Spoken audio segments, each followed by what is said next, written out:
All right, everyone. Joe Biden is doing it again, which is playing the race card in response to Trump. He's saying basically orange man racist. And I'm thinking to myself, it's Biden, not Trump, that got in trouble for saying that he worked well with segregationists back in, like, I think the 70s or 80s or something. Now, I don't blame him for that, because what he was trying to do is just illustrate, hey, I'm not an obstructionist. Sometimes you have to work with people that you dislike or even hate. That's not a bad message, but all the other Democrats immediately dogpiled him and tried to make it sound like he was, a segregationist or something. Because remember, in the platforming or adjacent frenzy of the modern day witch hunt, if you talk with somebody, you agree with all of their worst views. And so you're not even supposed to talk to people that you disagree with anymore. You're supposed to be silent, especially if you're a content creator who happens to compete with the legacy media. You're held to a standard that no other reasonable person would hold anybody to. But here's the thing. It's surreal, because Joe has this problem, and yet he says Trump is racist. And yet, to this day, after so many claims, I've seen not one instance of Trump saying anything that could properly be categorized as more racism. Not a single thing. The closest approximation they have in their own odd minds is that he believes in border control.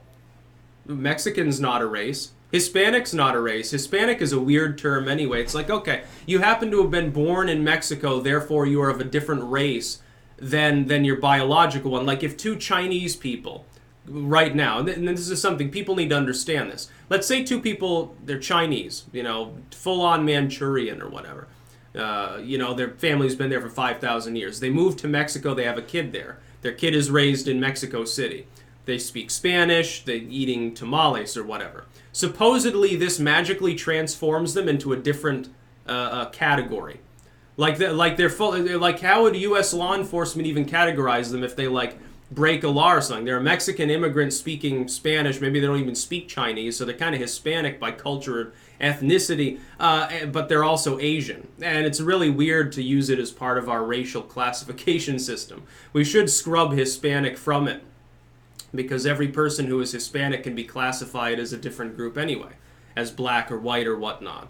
But the fact that somebody has a deeper shade of skin does not magically make them a different race. It's very funny how that works.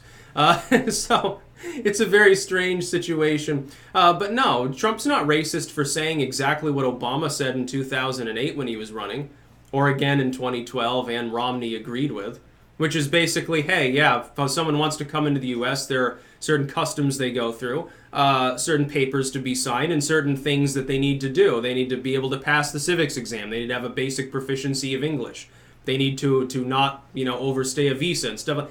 It's elementary stuff. Yes, the immigration system in the United States is convoluted, bureaucratic, and shitty, but you do have to abide by the rules as they are. Like Elizabeth Warren's idea is, hey, we'll just decriminalize the illegality. We'll decriminalize border crossings. No, just let everybody on in. No, we're not even going to stand in your way. It's basically a form of soft treason, because it literally is a dereliction of duty on one of the explicit responsibilities of the executive branch. But she thinks it's a good idea. I would say impeach immediately if she tried it, if she was elected, which thankfully I don't think she will be. But Trump has never said anything that I would class as racist.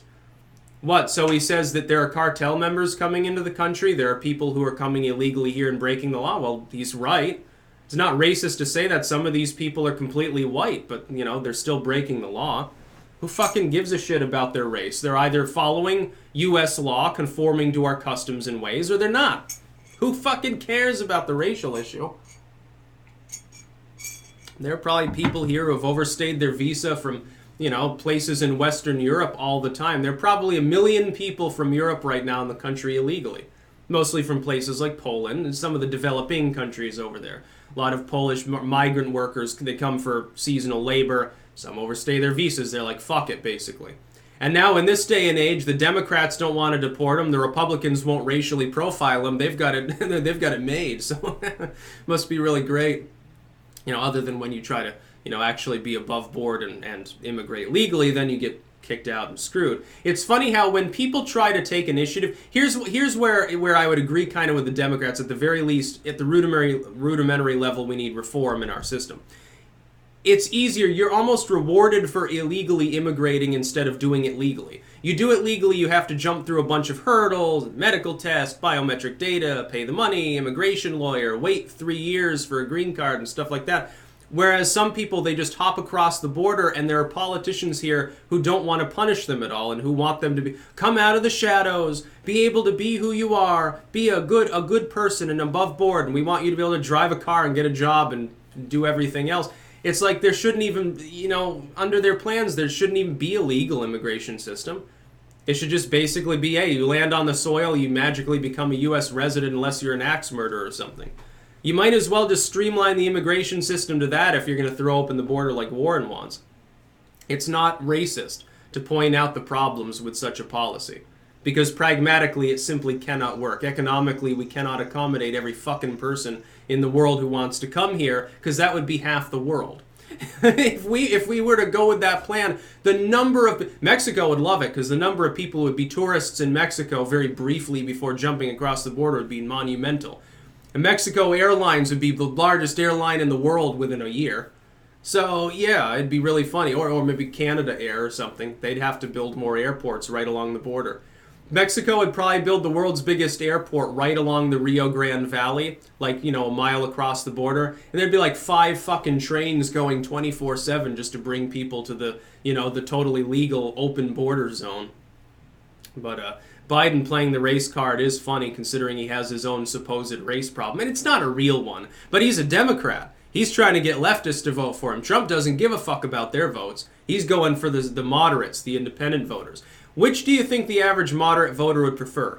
A platform that says, orange man bad, pay more taxes, and we're going to throw the borders open? Or a platform of, hey, I've been president, the economy is soaring, no major wars. By the way, I think we do need border security. Which one of those do you think is a winning platform? I think the latter one is probably going to carry 2020. The Democrats are screwing themselves right now. They don't even fully realize it. The leftists think that Elizabeth Warren is a strong candidate. They think that, but then they thought Beto O'Rourke could do it. They thought he was their liberal messiah, which I warned against them thinking because I knew it would be a flash in the pan sort of thing months and months beforehand. It was so funny. He held off for too long anyway before jumping in.